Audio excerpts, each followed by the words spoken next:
Hello दोस्तों, स्वागत है आप सभी का हमारे यूट्यूब चैनल और प्रिपरेशन बोर्ड में, जहां हम तैयारी कर रहे हैं बोर्ड एग्ज़ाम की। ठीक, तो आज का जो ये सीरीज स्टार्ट हुआ है वो है क्लास 12th का, जो है चैप्टर 6। ठीक, और भी कुछ चैप्टर्स हमने पहले ख़त्म कर लिए हैं। आपका ये लेक्चर 1 है। चैप्टर का नाम है वंशागत का आणविक आधार। ठीक, अब आइए जानते हैं इसमें ऐसे कौन कौन सी चीज़ें हैं जो हमको पढ़ना है।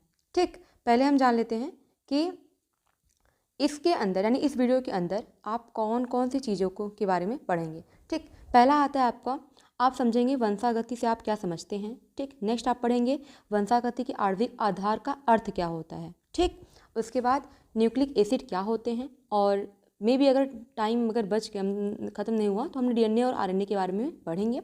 उसके बाद हम देखेंगे कंक्लूजन इनका। ठीक, चले पहला हम देखते हैं कि इंट्रोडक्शन, कि वंशागति होता क्या है। तो आप खुद सोचिए, नाम क्या लिखा है, वंशागति।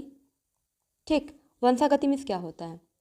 वंशागति मीन्स होता है, एक सेकेंड, वंशागति। ठीक, इसमें दो वर्ड से मिलके बने होते हैं। एक होता है हमारा वंश और एक होता है गति। ठीक, वंश मतलब आप जानते हैं, गति करने का मतलब क्या होता है। ठीक, मतलब एक पीढ़ी को आगे बढ़ाने की जो प्रक्रिया होती है, अपनी जाति को आगे बढ़ाना, क्या कहलाता है? वंशागति कहलाता है। ठीक, तो इसका अर्थ आपको समझ में आ गया है। ठीक, अब इसके बारे में हम बात करेंगे कि खोज किसने किसने की है इसकी। ठीक, कौन कौन से ऐसे वैज्ञानिक हैं जिन्होंने अपना महत्वपूर्ण योगदान दिया और आप लोग को पढ़ने पे मजबूर किया है। ठीक, तो पहले हम देखते हैं कि आप वंशागत समझ गए, मतलब माता पिता से जो लक्षण होते हैं, माता पिता से जो लक्षण होते हैं वो किस में आते हैं? संतति में। संतति में आए, या आप संतति को क्या कह सकते हैं? बच्चे। ठीक, चाइल्ड में आते हैं, उसे हम क्या कहते हैं? उसे हम कहते हैं वंशागति। ठीक, अब ऐसी कौन सी चीज़ है जो माता पिता से बच्चों में आती है, उसी चीज़ को पढ़ने के लिए चैप्टर बनाया गया है। ठीक, तो चैप्टर का मोटो आपको समझ में आया। ठीक, नाम से स्पष्ट था ना कि वंशागति का आणविक आधार क्या है, मतलब जो वंश को आगे बढ़ा रहा है उसका आधार क्या है। ठीक, तो उसका आधार ही समझने के लिए तो हमने इस चैप्टर को स्टार्ट किया है। ठीक, तो इसका आधार की जब हम बात करेंगे तो आधार में आएगा हमारा, हमने कहा कि इसको हम कह लेते हैं आनुवांशिक पदार्थ।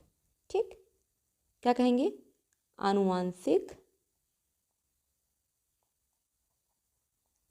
पदार्थ। ठीक है, अब ये क्या चीज़ है, इसको समझाने के लिए, मतलब एक तरह से समझिए सिंपल भाषा में, कि यही वो चीज़ है, यही वो पदार्थ है जो डिसाइड करता है कि आप लोगों में से लक्षण आपके बच्चों में जाएंगे या नहीं, या आपके माता पिता में से लक्षण आप में आए हैं या नहीं। सीधी बात समझ में आई? आनुवांशिक पदार्थ वह पदार्थ है जो यह डिसाइड करता है कि आने वाली पीढ़ी में वो लक्षण ट्रांसफ़र होंगे या फिर नहीं होंगे। इतनी बात आपको समझ में आई? ठीक, और अब जानना है कि इस आनुवांशिक पदार्थ के बारे में कौन बताया। ठीक, तो एक भाई साहब हैं जिनका नाम है फ्रेडरिक मिशेल। नाम क्या है? Frederick Mitchell. ठीक, इन्होंने बताया, एक सेकेंड रुकिए, पहले कलर चेंज कर लेते हैं जिससे आपको अच्छे से दिखे। ठीक, ये क्या हो गया? Frederick Mitchell. इन्होंने बताया कि एक आनुवांशिक पदार्थ के नाम की चीज़ होती है। ठीक, लेकिन आधार है ये इन्हें कैसे पता चला, तो इसके बारे में इन्होंने कैसे खोजा वो समझिए। ठीक, इनका नॉलेज कैसे बढ़ा, कैसे यहाँ तक समझे ये। ठीक, तो ये बोलते हैं कि एक कोशिका है। ठीक, उसके अंदर केंद्रक होते हैं, आप सभी जानते हैं कोशिका अंदर क्या होते हैं? केंद्रक होते हैं। और यहाँ पे हम जीवित कोशिकाओं की बात कर रहे हैं, ना कि मृत कोशिकाओं की। ठीक, क्योंकि मृत कोशिकाओं में तो कोई महत्व ही नहीं है। ठीक, तो ये जीवित कोशिका है, उसके अंदर ये क्या है? ये केंद्रक हो गया आपका पूरा, और इस केंद्रक में कुछ पदार्थ पाए जा रहे हैं। ठीक, क्या पाए जा रहे हैं? पदार्थ पाए जा रहे हैं, जिसको उन्होंने कहा वो आनुवंशिक पदार्थ है, और उसी का नाम क्या रखा गया? मतलब कि जो लक्षणों को लेकर जा रही है उसी को क्या बोला गया कि यही क्या है? आणविक आधार है। ठीक, इतनी बात आपको समझ में आ गई? ठीक, चलें आगे देखते हैं। अब बात आती है कि इन्होंने इसका कुछ नाम भी रखा। जैसे आपने किसी चीज़ की खोज की तो आपने उसका नाम तो रखा होगा ना। ठीक, तो इसका क्या नाम रखा गया? इसका नाम रखा गया, इस जो पदार्थ की खोज की गई उसका नाम रखा 1869 में, उसका नाम रखा न्यूक्लियन। किसने रखा? अभी बताया, फ्रेडरिक मिशेल ने। उसका नाम क्या रखा? न्यूक्लियन नाम रखा। ठीक, लेकिन बाद में बवाल हो गया। बाद में एक वैज्ञानिक आते हैं, अल्टमान भाई साहब। कौन आता है? अल्टमान। ठीक, वो कहते हैं कि नहीं, इसका नाम अच्छा नहीं लग रहा है, इसका नाम थोड़ा सा चेंज करते हैं, क्या रखेंगे, अब इसका हम नाम रखेंगे न्यूक्लिक अम्ल। ठीक, और इसका नाम न्यूक्लिक अम्ल क्यों रखा पता है, क्योंकि ये अम्लीय पदार्थों में था, ठीक, अम्लों से बनता है, इसलिए इसका नाम क्या रख दिया गया, न्यूक्लिक अम्ल। इतनी बात आपको समझ में आ गई। चलिए ठीक, आगे बढ़ते हैं। ठीक, तो अब बात आती है, ये हो गया हमारा, आपने अनुवांशिक पदार्थ को समझ लिया, किसने किसकी खोज की, आपने समझ लिया। ठीक, अब बात आती है कि ये न्यूक्लिक अम्ल किस बला का नाम है। ठीक, यह क्या काम करता है, कैसे आया, किसने बताया इसके बारे में। ठीक, अब वो पढ़ते हैं। तो नेक्स्ट लेक्चर हमारा क्या होगा, वो है वंशागति के आणविक आधार का अर्थ क्या होता है। ठीक, अब समझते हैं, इसमें आप देख लीजिए, आपके नोट्स में काम आ जाएगा लिखने के लिए। वह आधार जिसके माध्यम से वंशागति का अध्ययन या ज्ञान प्राप्त किया जाता है उसे हम क्या कहते हैं, वंशागति का आणविक आधार होता है।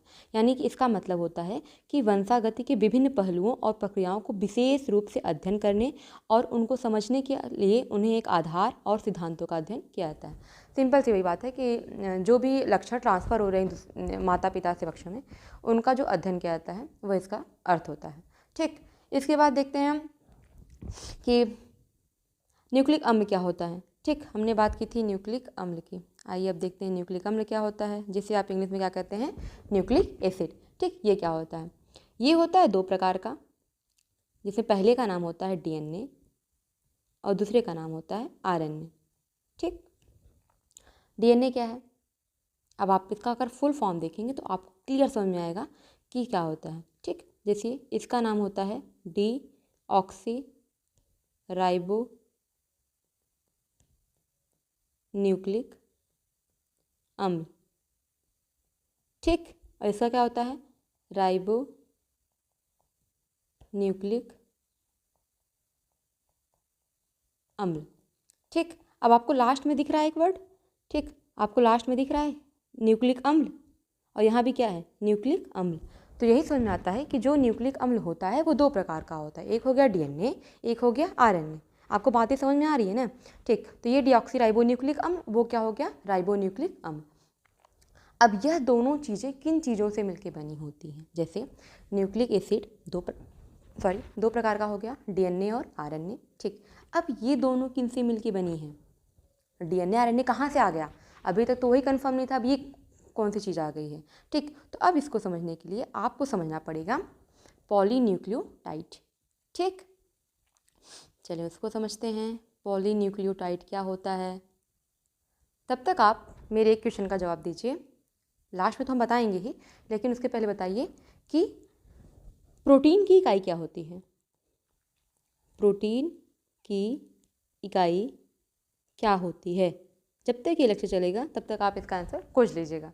ठीक, चलें अब बात करते हैं कि पॉलीन्यूक्लियोटाइड क्या होता है। डीएनए और आरएनए यानी दोनों न्यूक्लिक अम्ल, डीएनए हो चाहे वो आरएनए हो, ये दोनों क्या हैं, ये दोनों क्या हैं, न्यूक्लिक अम्ल हैं। ये दोनों मिलके बने होते हैं पॉलीन्यूक्लियोटाइड से।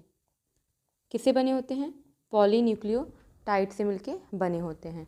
ठीक, तो अब ये क्या है, यह एक प्रकार की श्रृंखला हो, जैसे मान लीजिए ये डीएनए हो गया, इस डीएनए के बाद एक और डीएनए आके जुड़ जाएगा।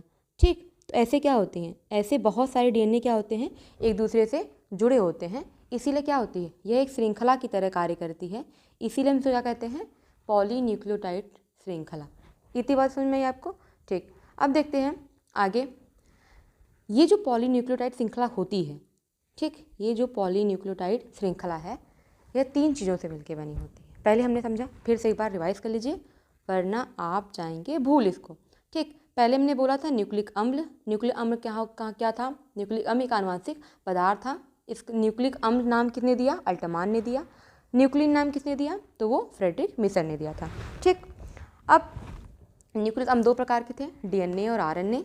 ठीक, इसके बाद अब बात आती है पॉलीन्यूक्लियोटाइड की, जो होते हैं 3 चीज़ों से मिलके बने होते हैं। अब वो 3 चीज़ें कौन कौन सी हैं, तो पहला हमारा आता है पेंटोज शर्करा। ठीक, पहला क्या आता है, पेंटोज शर्करा। ठीक,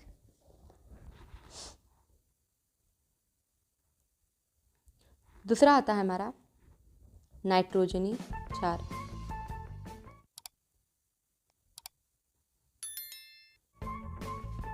तीसरा आता है हमारा फॉस्फेट समूह। ठीक, तो पहला क्या हो गया, पेंटोज शर्करा हो गया, दूसरा क्या हो गया, नाइट्रोजनी क्षार हो गया, और तीसरा क्या हो गया, फॉस्फेट समूह हो गया। ठीक, अब पेंटोज शर्करा क्या होता है, पेंटोज शर्करा को आप यहाँ पे याद कर सकते हैं कि इसमें 5 कार्बन से मिलकर बने होते हैं।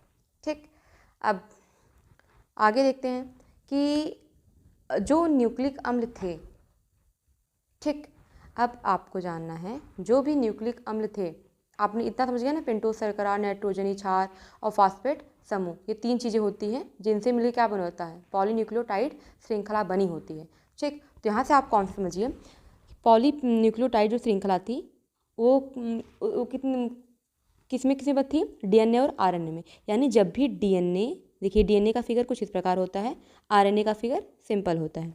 तो जब किसी लड़की का बाल कुछ इस साइड टाइप में हो तो समझ लीजिए डीएनए है, और अगर सिंपल है तो क्या है, आरएनए है। तो कहने का मतलब है ये पॉलीन्यूक्लियोटाइड श्रृंखला है। ठीक, जो आपको येलो कलर का दिख रहा है वो क्या है, पॉलीन्यूक्लियोटाइड श्रृंखला है। तो जब ये श्रृंखला जो है, 1 सेकेंड, जो ये श्रृंखला है, ठीक, यानी इसके अंदर फॉस्फेट समूह होगा। ठीक, इसके अंदर क्या होगा, पेंटोज शर्करा होंगे, इसके अंदर क्या होगा, नाइट्रोजनी क्षार होगा, यानी तीनों चीज़ें होंगी। तो आप ऐसे कह सकते हो कि यहाँ पे पेंटोज शर्करा भी होगा, नाइट्रोजनी क्षार भी होगा और फॉस्फेट समूह भी होगा। ठीक, ये आपका हो गया पेंटोज शर्करा, ये आपका हो गया फॉस्फेट समूह, ये आपका हो गया नाइट्रोजनी क्षार। ठीक, बस यही समझा रहे थे। चले, अगर आप ये भी समझ लीजिए, जैसे आपसे कभी कभी क्वेश्चन पूछता है कि अगर ये तीनों हों तो आप इसे क्या बोलोगे, अगर ये बस दोनों हों तो आप इसे क्या बोलोगे। तो जो आपको ग्रीन कलर की दिख रही है, अगर बस एस और एन हो, यानी नाइट्रोजनी क्षार हो और फॉस्फेट समूह हो, तब आप इसे बोलते हो न्यूक्लियोसाइड। क्या बोलोगे, न्यूक्लियोसाइड। ठीक, सॉरी, साइड। ठीक, लेकिन जब ये तीनों हों, जब यह तीनों हों तो आप क्या बोलोगे इसे, जब ये तीनों होंगी तब आप इसे बोलोगे न्यूक्लियोटाइड।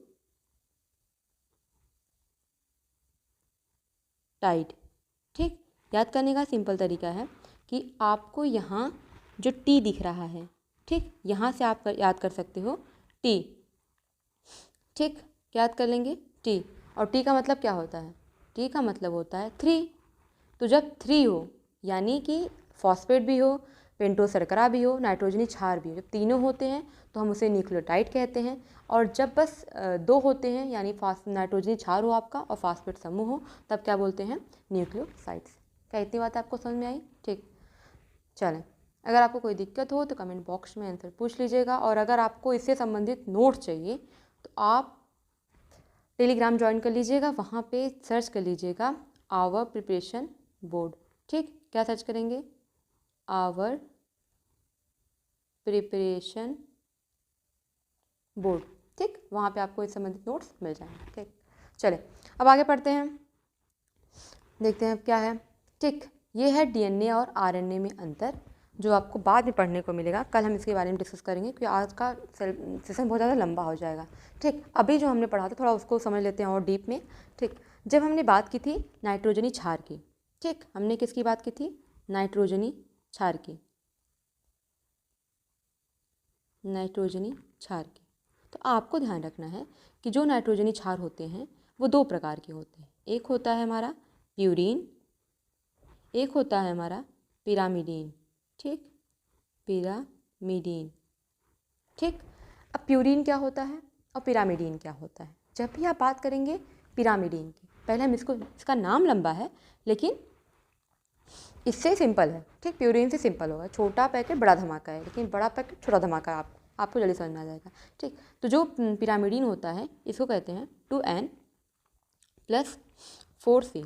ठीक, क्या बोलेंगे, 2n+4c।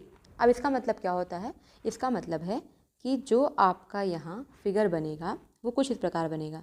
ठीक, जैसे n हो गया, c हो गया, ठीक, c, फिर c, यहाँ पे c, N फिर C।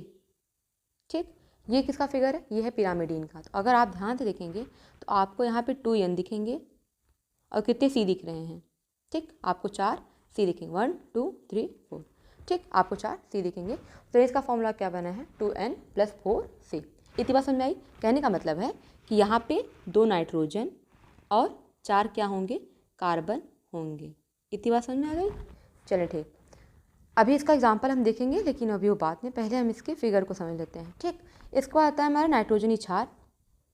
नाइट्रोजनी क्षार में एक प्रकार क्या था हमारा? प्यूरीन था। ठीक, प्यूरीन क्या होता है?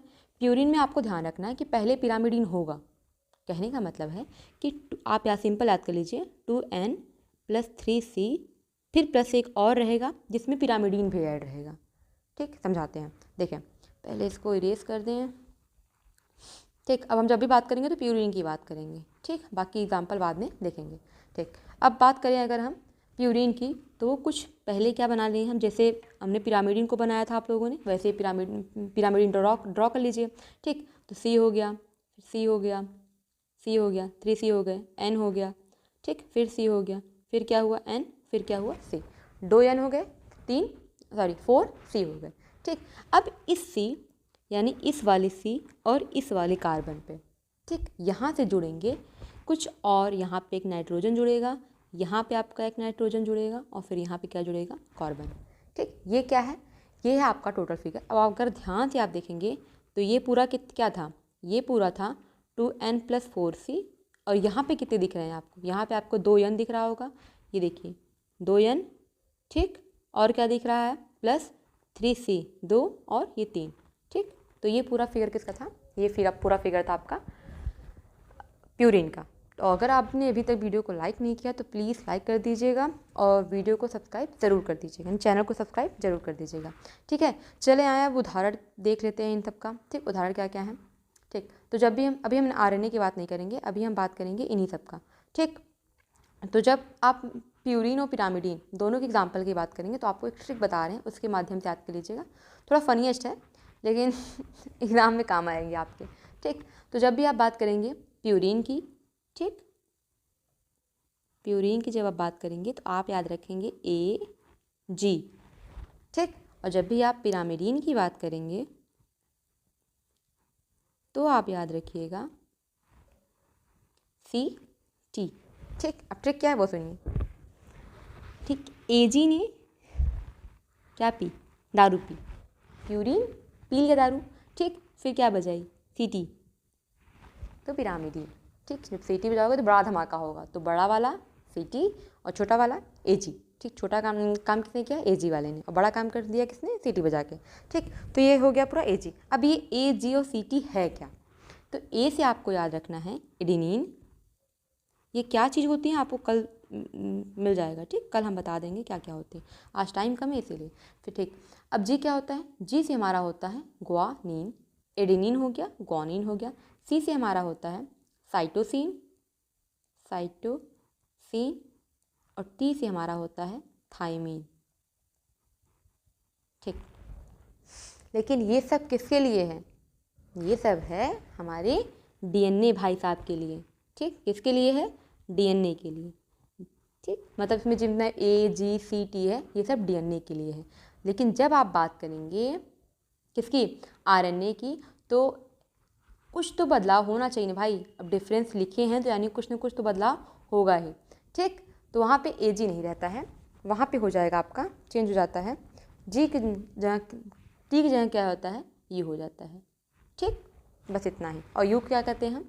यूरेसिल कहते हैं।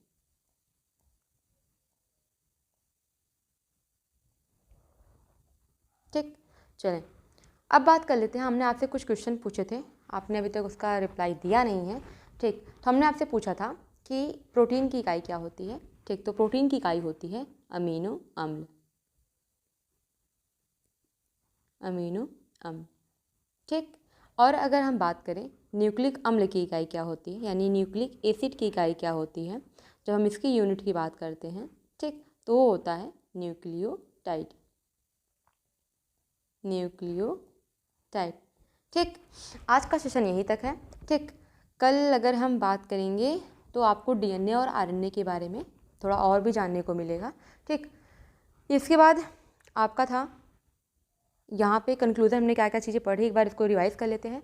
पहले हमने पढ़ा था वंशागति क्या होती है। ठीक, क्या पढ़ा था हमने, वंशागति क्या होती है, और इससे रिलेटेड जो आनुवांशिक पदार्थ होते हैं हमने उनको जाना। वंशागति क्या होती है, माता पिता से बच्चों में जो लक्षण ट्रांसफ़र होते हैं अपने वंश को आगे बढ़ाना, सिंपल समझिए, अपने वंश को आगे बढ़ाना क्या कहलाता है, वंशागति कहलाता है। इसके बाद हमने बात की थी आनुवांशिक पदार्थ की। ठीक, आनुवांशिक पदार्थ क्या होते हैं, जो कोशिका केंद्रक में रहते हैं उन्हें हम क्या बोलते हैं, आनुवांशिक पदार्थ होते हैं, जो डिसाइड करते हैं कि बच्चों में लक्षण ट्रांसफ़र होंगे या फिर नहीं होंगे। इसके बारे में किसने बताया था, इसके बारे में बताया था हमारे भाई साहब फ्रेडरिक मिसर ने। ठीक, चले आगे। इसके बाद हमने बात की थी न्यूक्लिक अम्ल की। ठीक, किसकी बात की थी, न्यूक्लिक एसिड यानी फिर अम्ल की बात की थी, जिसमें हमने बात किया कि न्यूक्लिक अम्ल कितने प्रकार के होते हैं, तो हमने डीएनए और आरएनए के बारे में पढ़ा। ठीक, इसके बाद हमने देखा ये किन दो चीज़ों से मिलकर बने होते हैं, तो हमने बात की पॉलीन्यूक्लियोटाइड से श्रृंखला से मिलकर बने होते हैं, जिसमें हमने पेंटोज, शर्करा, नाइट्रोजनी क्षार और फास्फेट समूह को देखा था।